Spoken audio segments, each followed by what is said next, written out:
My name's Andy Schmuckler.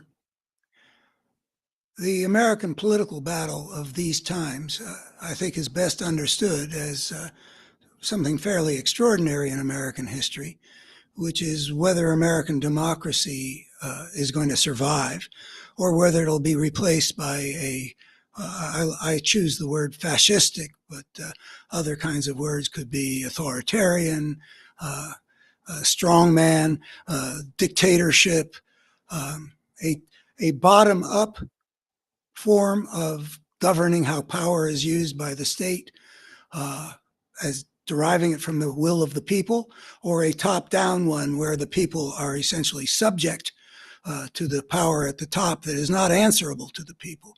That is, I think, the essential battle in America today in the political arena.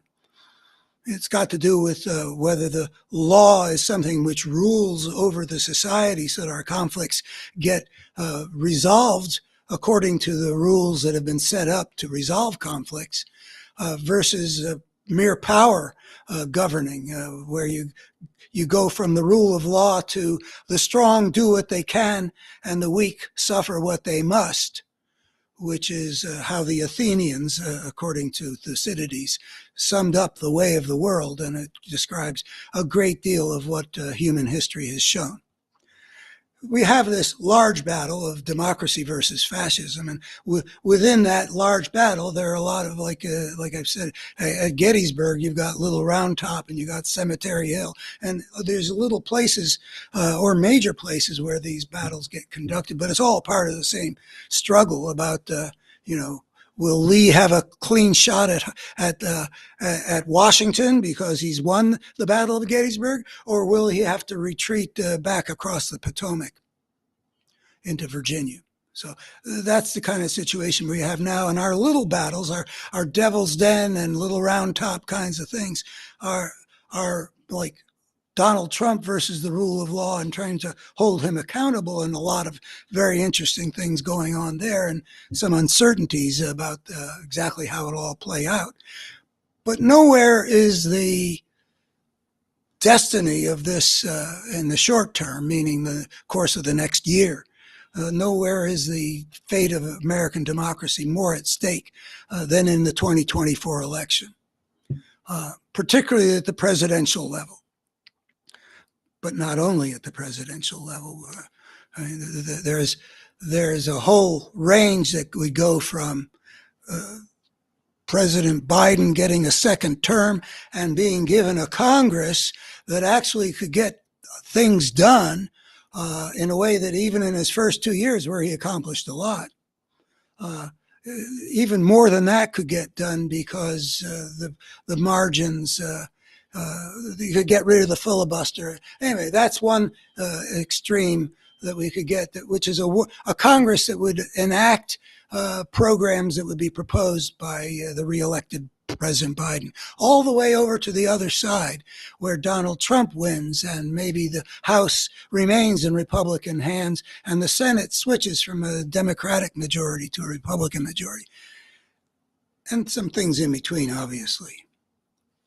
I have taken the position that I believe that this is going to be a major showdown in which the forces of democracy and the rule of law will prevail decisively.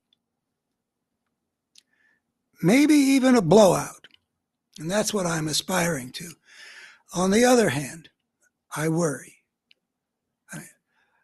However much one thinks one understands of what the dynamics are at play, the world has a way of giving one surprises. And I've been predicting things since I was a kid. I used to predict the outcome of all the college football games. Every Sunday I'd predict the next week's football games, and I'd be happy to get 75% of them right. And in politics, as I've become more of an observer of the more serious games afoot. And I've been wrong more than once over the years, including thinking that the wider Republican electorate that hadn't chosen Trump, like 40% of them did, wouldn't go with Trump in the 2016 election. And I was wrong. But so, admitting that I'm wrong, let me just say that I think that a lot of people are very worried when they look at the polls. People are responding to the questions pollsters are asking them, and it's a very close race. Hardly a blowout at all. Not even close to a blowout. Not even secure about a Biden victory. The polls in 2020, at this point, at this point, I'm not sure if. I guess Biden had it fairly well wrapped up by now. But anyway, the polls look worrisome. I go along with what the Democratic strategist named Simon Rosenberg says about all this. And I believe that James Carville is saying something similar, that the polls are one thing that are less reliable than what we can see happening in the elections that have been held. There have been special elections like that Long Island one to replace Santos.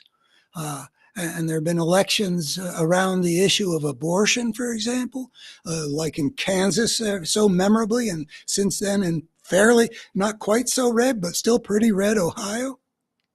And a lot of other elections in which the people who come out to the polls and actually have to pull the lever, or the contemporary equivalent of it, to vote for one thing or another, are voting very strongly in a direction which is different from what the polls show. And I believe that is a better prognosticator of what people are going to do when they get into the voting booths in November. So in order to make a case for that, I think we have to have some way of explaining the polls too. What is the difference between what people will tell pollsters and what people are doing in these special elections and all kinds of elections that keep on going much more in the direction of the Democrats, including the 2022 election where that red wave turned out to be a mere trickle? Well, I don't know that I'm prepared to try to articulate my intuition about this, but in general, I think that people, when they're asked something about the polls, they're answering something a little bit different. They aren't seeing it quite in terms of the same kind of choice as when you're actually voting. Maybe they're expressing some kind of feeling that isn't as serious a decision as who am I going to vote for when that time comes. But I won't go further into why I think that voting is actually a different kind of a process than answering a pollster's questions. Let me just say a few things about, well, how could I be wrong? I mean, not how could I, it's incredible, but what would make me wrong? What would make me wrong is if the feelings about Joe Biden are at some kind of a different level from and apart from the feelings that people have when they go to the polls in Wisconsin and to choose who's going to be on this Wisconsin Supreme Court and give a victory of 11 points to the Democrat with the issue of abortion and likely also gerrymandering in mind. That maybe Biden has some special status. I say that because I don't really feel like I understand why Biden doesn't get more credit for what he's actually achieved. People, first of all, there's a whole lot of people who don't seem to recognize that the economy is really in rather good shape. The best in the whole, among all of our peer nations, affluent democracies in Europe and such. Everybody's had to recover from the pandemic and the economic damage that did. And the United States economy, coming out of this under Biden's leadership, which is not entirely irrelevant. I mean, presidents get credit and blame for a lot of things that they have nothing to do with, having to do with the economy. It's like, you roll a dice and the incumbent either wins or loses without deserving either. But in a lot of ways, Biden seems to have made some decisions which have influenced why the American economy is doing so well, with the lowest unemployment in general in this fairly narrow range in the 3 point whatevers. That's the best unemployment rate we've had for 50 years or something. And inflation has come way down. Inflation, which other nations also have to. And then there's the crime rate where, Biden's opponent, who I will not mention at the moment, saying, the American carnage is still his theme. All of our cities are, whereas the actual crime rate, except for in a couple American cities, is way down from just a couple years ago, and way down from what it was a generation ago. So why is it that Americans seem to believe something that's contrary to the facts? Is that a way of they're expressing something about Biden that I don't understand where they're coming from? Is it the age issue? Are they saying they're going to vote for this big hulky guy that continually bullying people and hulks over people and looks like he's still the guy that you wouldn't want to come up against in a dark alley, the guy who loomed over Hillary Clinton in the 2016 presidential debates?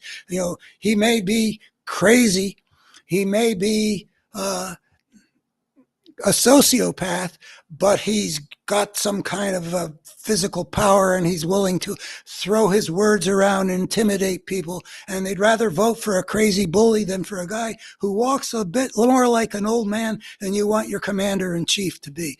Is that it? So I don't really understand what all goes on in the minds of my countrymen about Joe Biden. I personally think that he's shown that he has a lot of competence. Going back to the video I just made about Israel, I think he made a big mistake in terms of sticking with Netanyahu much too long. That's the biggest mistake he's made, but I think he's run an excellent administration on the whole. And I don't see any sign of there being a difficulty with his competence to continue to do this.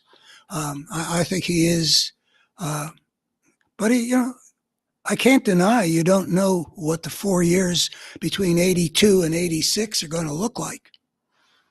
That's not an illegitimate concern, but it's not like he's up against some spring chicken. But I do think that there's something primitive in people's minds when it comes to leaders and the king must die and some mythological things that people have studied about how physical virility is something that people feel a need for in the king who guides the country in a dangerous world. So maybe that's it. But I don't think that's going to actually be the telling thing. Those are how I could be wrong, or the ways that I imagine that I could be wrong. And of course, there's all kinds of things that can happen in a matter of, what are we down to, 7 months? There are a lot of ways that things can go unexpectedly, but basically I think that the campaign to come is going to have an impact on a lot of people who can imagine, I could vote for Trump right now, and might tell pollsters, I might vote for Trump. But I think that there's going to be a campaign which will be fairly effective, and not just run by Joe Biden, who's not the greatest communicator, and not just run by his Democratic entourage, which has some great communicators, but is also going to be consisting of a lot of Republicans who have their heads, the sane Republicans, people like Liz Cheney and Mitt Romney and the generals that worked with Trump, who will be going around to the country, because it really is a lot on the line this time. It's not just conservative approaches to our problems versus liberal approaches to our problems, but the American system of government that we've had very successful for the most part for over 2 centuries, or having that overturned by a fascist force with a fascist leader. And I think that that can be brought home to enough Americans that this pattern that we see in the elections, where a certain amount of that got out, Biden putting it out in 2022 that democracy's on the ballot, that moved, it looked like 5 or 7% of the electorate against the MAGA force, which is, the fascistic force. I think it can get out there even more dramatically with the American people, a lot of creative people and a lot of money to fund advertising and create events and stuff like that. I think it can get across to the American people.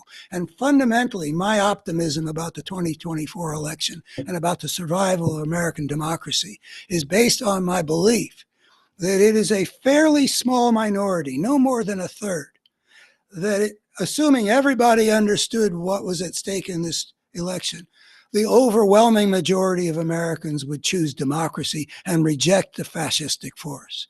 That's what I believe. Let me just say, in parting, that I'm a man on a mission. Saving American democracy has been at the center of my mission for 20 years now, maybe 30, but it's part of a larger mission because these same forces that are embattled right now in America are part of the larger picture of the challenges that we have faced ever since we as a species embarked on the path of civilization. We unleashed a destructive force. This fascistic thing that we're facing in America right now is one important manifestation in these times of the destructive force that was unleashed. So if you'd like to see me lay that out in a systematic way, please go to my website, abetterhumanstory.org, where I have the fruit of a lifetime of work of creating a coherent, integrated understanding of the human situation, what's happened to our species, because we were the one species on this planet who had the creative intelligence to take an unprecedented step and invent our own way of life and leave the order of the biologically evolved order which had created us and in which we had a niche, which made for a perpetual motion machine. We departed from that order. We unleashed a destructive force, and we are in danger of destroying ourselves if we can't get our civilized human civilization in a good enough order and quickly enough to prevent our destroying ourselves. So please go to abetterhumanstory.org for the systematic laying out of that picture. Thank you very much. Bye-bye.